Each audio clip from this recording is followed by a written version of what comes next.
Referees. Everyone loves to hate the refs. They usually do a good job and get the calls right, but sometimes they're controversial. Here are our top 10 most controversial calls of all time. Let's count them down. Yeah, here we go. Wait, take. Number 10, the snowplow game. In 1982, a winter storm gripped the Northeast where the New England Patriots were hosting the Miami Dolphins. The Dolphins were an excellent team that usually won their division and had been to 3 Super Bowls in the previous 10 years. However, the Patriots were a different story. Decades before Tom Brady arrived in New England, the Patriots were inconsistent and often a bad football team. They would be like the Jacksonville Jaguars or Los Angeles Chargers of today. But in the snowy conditions, the game was tied 0-0 late in the fourth quarter. The Patriots were going to try for a 33-yard field goal. To help his kicker, Coach Ron Meyer got the groundskeeper, who was a convict on work release, to take his tractor and snowplow and clear a path in the snow so the Patriots kicker could have a good footing for the field goal. Shula, remember 11 years ago at Foxborough? Will he remember the snowplow game? It was scoreless with less than 5 minutes to go. And Mark Henderson, driving a John Deere, plowed the way for John Smith to kick it. Matt Cavanaugh to hold it. The only points in the game, this 33-yard field goal. The Patriots win 3-0. Don Shula can't believe that Mark Henderson was on a work release program from a nearby prison, a convicted burglar, and he robbed the Dolphins of that victory. Was this against the rules? Not technically. But was it ethical and good sportsmanship? I think not. But the snowplow did its thing, the kick was made, and the Patriots won 3-0. The Patriots coach was Ron Meyer, who was no stranger to bending the rules to help his team. Before landing the New England job, Meyer was the head coach of Southern Methodist University, or SMU. Meyer seriously violated the NCAA's rules by allowing players, such as Eric Dickerson, to be paid to play for the Mustangs. SMU received the college football's version of the death penalty because of these and other violations. But for these Patriots, they beat the Dolphins and finished with a 5-4 record and took part in the specially formatted playoffs in the strike-shortened season of 1982. Who defeated the Patriots in the playoff that year? Miami, of course. In 2018, a rule was passed that prevented non-players from clearing snow for an extra point, field goal, kickoff, or punt. Number 9. Can't the refs count to 11? In 1995, the Pittsburgh Steelers hosted the Minnesota Vikings. The Steelers were behind 10-6, and Minnesota missed a 48-yard field goal as time expired for the first half. But as the missed kick fell to the ground behind the end zone, a penalty flag appeared. The call was too many men on the field against the defense. Steelers coach Bill Cowher asked who was the extra player. Kevin Green yelled back, "We only had 11, coach, I promise." A Polaroid photo showed that Pittsburgh only had 11 on the field, but the nearest official wouldn't look at the photo. So after unsuccessfully arguing that the Steelers only had 11 on the field goal try, Minnesota was awarded a 5-yard penalty, and this kick from 43 yards away was good. On the way to the locker room, a ticked-off Bill Cowher ran up to the ref and shoved the folded-up Polaroid into his pocket. Try to go to one of the big guys in the end zone. Remains from 47. It is wide right. And the first half comes to an end. Kenny, there is a penalty flag on the field, and the field goal team for the Vikings and the... There were 12 players on defense during the play. That is a 5-yard penalty. The half will be extended by 1 on time down. Cannot end the half on a defensive penalty. They get another chance to kick it through. 12 men. You will extend the period by 4 times. And I can notice Bill Cowher right there. He's got a picture that they take from upstairs. He's saying, come and look. There's 11 guys in the picture, and there's no way that the official is going to look at the photo they received from upstairs.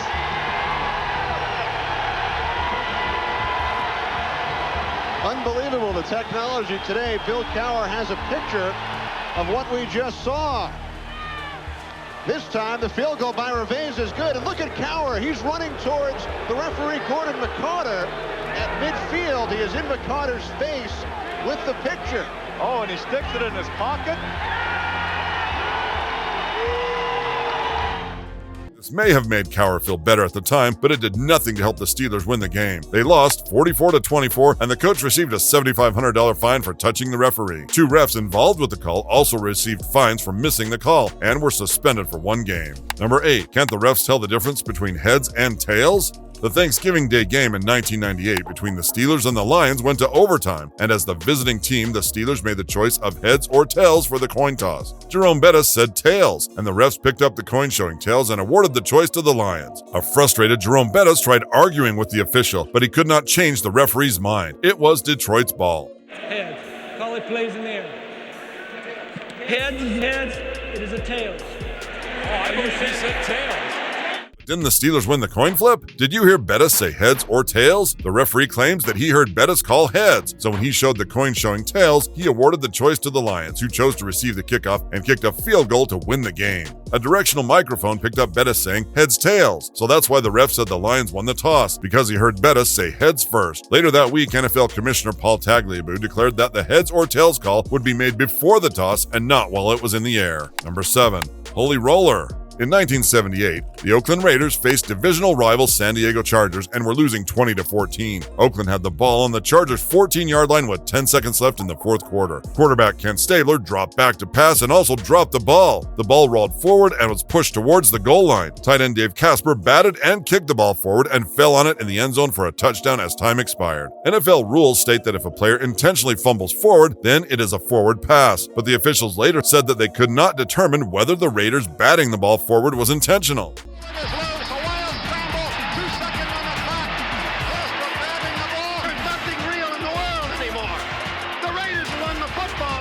Rules were adopted after the 1978 season that restricted an offense from advancing a fumble. Also, during fourth downs or inside the 2-minute warning of the half or a game, only the player who fumbled the ball can recover it for the offense. If a teammate recovers it, then the ball is placed back at the spot of the fumble. Neither team made the playoffs, but probably the biggest outcome from the Holy Roller game was the Chargers coaching change. The Chargers' loss destined them to a 1-3 start, and they fired head coach Tommy Prothro and hired Don Coryell. Coach Coryell brought his wide-open passing attack to San Diego in an era where teams mainly ran the football. Under Eric Coryell, the Chargers made the playoffs 4 years in a row from 1979 to 1982. Number 6. When is a catch not a catch? You know what a catch is, right? The NFL has spent years trying to define what a catch is, and even though it should be obvious, sometimes there is still controversy. In the 1999-2000 NFC Championship game, the St. Louis Rams had a slim lead over the Tampa Bay Buccaneers, 11-6. Bucs receiver Bert Emanuel made a catch at the Rams' 20-yard line, but replay ruled it was incomplete because part of the ball hit the ground. But was the ball under control by the receiver? No matter. Tampa could not score a touchdown in the waning seconds of the game, and the Rams went on to win the Super Bowl. They go for 2, they don't make it, so it's 11-6. Bucs, under a minute to go. 2nd and 23. King to Bert Emanuel, 12 yards. I would say over the year that Tony Dungy and company have not gotten, just by luck of the draw or whatever, the calls to go their way on challenge. Tommy. They review it and say no catch. It changes the complexion because it's 2-down territory, obviously. So instead of 3rd and 10, it's 3rd and 23. And oh, by the way, Number 5. So explain again, what is a catch? Watch this touchdown catch by Calvin Johnson against the Bears in 2010. Only it's not a touchdown catch. This is an incomplete pass. As we see it again, Johnson goes up for the grab, comes down with the ball. He's got his butt on the turf, his knee touches, but he has to have possession of the ball. As he hits the ground, he loses control. This play prompted the Calvin Johnson rule. A receiver must maintain control of the ball while going to the ground to complete the process of the catch. But this remained open to interpretation and led to more controversy. In 2018, the NFL again redefined what a catch is, and they came up with this explanation. The catch has 3 parts: control of the ball, 2 feet or another body part down, and making or having the ability to make a football move. Had the 2018 catch rule been in place during the 2010 season, Calvin Johnson's catch against the Bears would have been ruled a touchdown. Number 4. The tuck rule. The 2001 divisional playoff game between the New England Patriots and the visiting Oakland Raiders had weather that most football fans love to see: a blanket of heavy snow and freezing temperatures. The game was sloppy and low scoring. In the final 2 minutes of the game, New England had the ball at midfield, trailing 13-10. Brady dropped back to pass when he was hit by his Michigan college teammate, Charles Woodson. Brady lost the ball, and Raiders linebacker Greg Biekert recovered it. The Raiders celebrated in anticipation of a playoff victory. They had forced a turnover at midfield inside of 2 minutes. What could possibly go wrong? Quarterback's arm was going forward. It is an incomplete pass. The fumble was reviewed by instant replay, the call was changed to an incomplete pass, citing what became known as the tuck rule. Football fans everywhere were confused. Why wasn't this a fumble? Basically, it was ruled that Brady's arm was moving forward at the time of the hit, which made it an incomplete pass instead of a fumble. But it looked like Brady had control of the ball and brought it back into his body before being hit by Woodson, which many argue should be a fumble. Number 3, the immaculate reception. Trailing the Oakland Raiders 7-6 with 22 seconds left in the 1972 playoff game. The Steelers needed a miracle to win. They got it, but the play is very controversial for Raiders fans. The play became known as the immaculate reception. And his pass is broken up by Tatum. During this time in the NFL, a pass was ruled incomplete if it hit an offensive player before being caught by a different offensive player. But if a defender touched it, then the pass could be caught and advanced towards the goal line.